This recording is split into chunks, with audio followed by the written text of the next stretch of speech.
Hello everyone, my name is Lowko, and today it is time for a professional match of Terran versus Protoss. Spawning here on the right hand side of Automaton, I'm playing with the blue Terran SCVs. We have none other than uThermal. And his opponent spawning on the left hand side, playing with the red Protoss probes. We're looking inside of the main base of Harstem. He's actually got his own face right there on the Nexus. That looks awesome. Anyways, as you guys know, I'm a big fan of this matchup in particular, uThermal versus Harstem. And there's one really good reason for that, and that is because they're both from the greatest country in the world. Now, I might be slightly biased in that regard, but they are indeed both from the Netherlands. I am myself, of course, as well, so I always enjoy watching these two duke it out because they face off against each other actually quite regularly. But it's always good to see who is the current strongest player from the country that you live in. It's actually pretty cool. For such a small country, the Netherlands is actually quite well represented, right? In esports and in StarCraft 2 as well. It's pretty cool.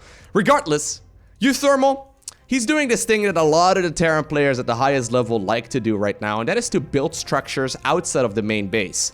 Well, I say main base, when you think about it a little bit more, he's actually going double gas already. That's really, really quick. But when you think about it a little bit more, uThermal's main base is just the entire map, okay? You don't have to be limited by your ramp. The map can be your whole fortress. You don't have to worry about it. As Terran, of course, you're not limited by creep or power fields or anything along those lines. And you can just go ahead and build those structures wherever you please. And it's usually going to be at least a little bit of a nuisance. Look, Harstem is already trying to figure out if a barracks went up on his side of the map. He's going to send a probe all over. So you should be able to find out, actually, that there is indeed a barracks out on the map. But it's one of those things that can be really frustrating to deal with if you are a Protoss, because you're forced to scout. But oftentimes you can't really find any of the structures that you are looking for. And judging by the fact that uThermal is already right here on the left-hand side as well, overlooking, I guess, the construction here on Automaton, I think he's going to go ahead and proxy the starport as well as soon as this factory finishes up.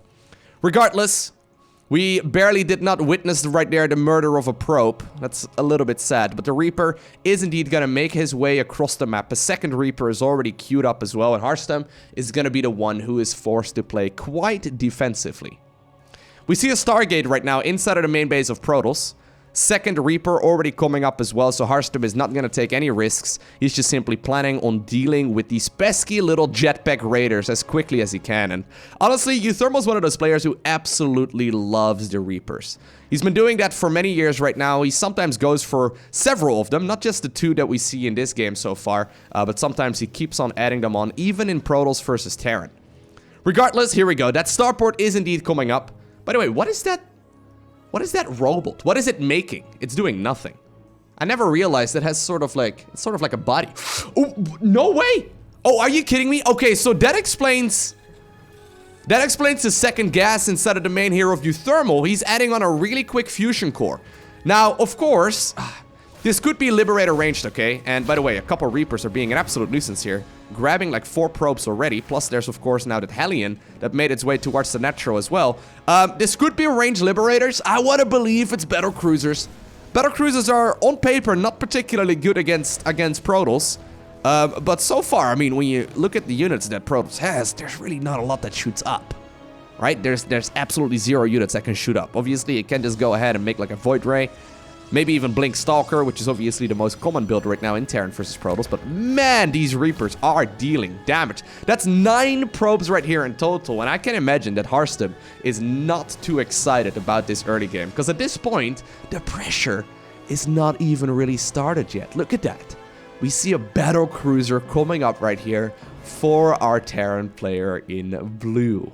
This is very uncommon in TVP. The main reason is that Protoss has so many counters to it. Like, for example, I mean, Stalkers. Stalkers are pretty good. Now, at this point, though, Harstem has absolutely no idea that this is happening. There's a Widow Mine in the mineral line. He needs to be real careful. There's a couple Marines here as well. He doesn't see the starport. He does see the delay right there on the command center. So Harstem should know that something is not quite right. He does immediately start a Blink here, which is a very solid upgrade, but it's going to be quite some time before that finishes. And I kind of like this position right here for the proxy as well. I think that uThermal might be able to save the tactical jump if he wants to, and just use it defensively and just float the Battlecruiser towards the mineral line. The more damage you can do right now, the better. I mean, there's 1 sentry, okay? I don't think I've ever seen a Battlecruiser trying to deal with a sentry before, but I can imagine the best a sentry does is tickle. I guess, a single stalker can do a little bit, but uThermal does not care. He, by the way, Harstem that is, he did end up finding that something was not quite right in the top left-hand corner, so he knows about the starport, but here we go. Battlecruisers can now move and shoot at the same time. This is something, of course, that we never had in the past, and all of a sudden, uThermal shows up with the big capital ship of the Terran, and he is dealing an awful lot of damage already. Actually, purposely now target firing down a pylon to shut down some of that Stalker production. Looks like more Stalkers, though, were warped in, and I wonder if this is going to be enough right here for Protoss to deal with it. I don't actually know how long it takes. Oh my god, that's actually going to be more than enough there for the Battlecruiser. I have no idea how many units it takes to kill a Battlecruiser. Battlecruisers are... Dude, they're so tanky, look at that! They're not supposed to be good in air-to-air, but he already has 9 kills. Now, Tactical Jump is currently on cooldown. Rather than going for a Void Ray, Harstem decided to make a unit that comes out much faster, but look at the amount of damage that's being dealt. Now, apparently, oh my god, the Hero Oracle, it ended up killing the Tech Lab there. And I think, oh my god, is it gonna... I was gonna say, eventually, this Battlecruiser is likely gonna go down, but at this point, uThermal keeps it alive. Orbital Command, by the way, did end up finishing there on the low ground. Gotta keep in mind, this has all been one base play, but it's a second Battlecruiser right now joining the fray. uThermal is not done with the aggression just yet. He did use Tactical Jump on this one as well, so that one's gonna have a hard time retreating. The first one, I think it made its way back home, so it's gonna be able to repair with the Tactical Jump coming off cooldown. Still though, this BC is taking so much damage. One Stalker right there does go down. Gotta be careful! Gotta be careful! Oh! I didn't get it! Oh my god, he got both of the kills! He got both of the kills! Oh my... Dude. These are the most valuable Battlecruisers I've seen in quite some time. They have 16 and 11 kills respectively. Now, normally we don't see this kind of unit composition in Terran versus Protoss, and I think that Harstem also did not expect this. The fact of the matter is, well, even a third one is coming out right now. The fact of the matter is that Battlecruisers are very expensive, but you don't really know how many units you really need to deal with them. I mean, if you see, say for example, Banshee, right? You know that with 3 Stalkers, you're gonna be in a good spot. 2 Stalkers is already gonna be enough to really ward it away. How much do you need, though, to get rid of Battlecruisers? Because I feel like they have gotten way more value than they were supposed to. I think that Harstem kind of underestimated the amount of damage that they can deal. But considering the amount of damage that he took in the early game, though, this is definitely a solid game here for uThermal. Well, I say that, but Harstem did actually keep his head on his shoulders there. He has been macroing up really nicely. So if you look at the worker count right now, it is 50 workers in favor of Harstem over 42 here for uThermal. But uThermal, he does have a really strong marine force right now as well. There's that single Cyclone picking up another one of those anti-air units here for our Protoss. And I think that uThermal is actually planning to go for what seems to be an all-in. There's no third command center coming up just yet. Obviously, you can still add that on if he deals enough damage. Wonderful pickup right there for Harstem. But Harstem is currently mostly just dealing with this army by playing Mass Stalker. They do have Blink, so that's going to be pretty useful. But Stimpack is done.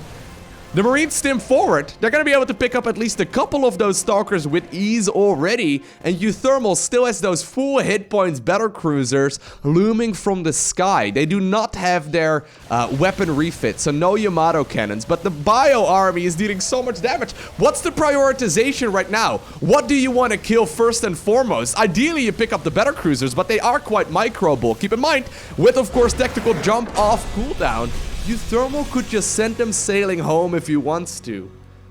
And in a really well-fought game, it is our blue Terran player who obtains the victory. What a cheeky little game. What a cheeky game there by uThermal. I remember uThermal Battlecruiser rushing years ago when it was absolutely awful. And he did it just because he thought he was better than people, so he wanted to just sort of, you know, play a fun game and just get it over with and just not show his best strategies. I can guarantee you that uThermal does definitely respect Harstem.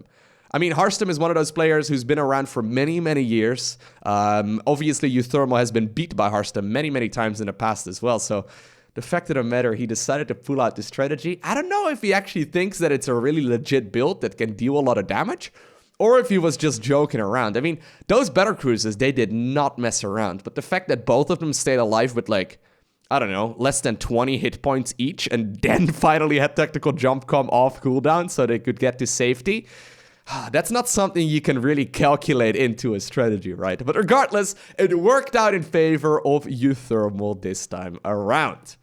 Now, I hope that you enjoyed watching this video. If you did, I upload pretty much every single day. Make sure you hit that subscribe button as well as the little bell icon so you get notifications as soon as future videos go live.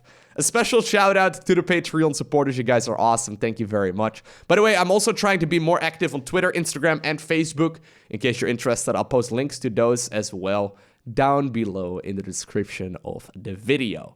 But for now, I want to thank you very much so for watching. Have an amazing day. Do not forget to smile. And I'll see you once again in the next one.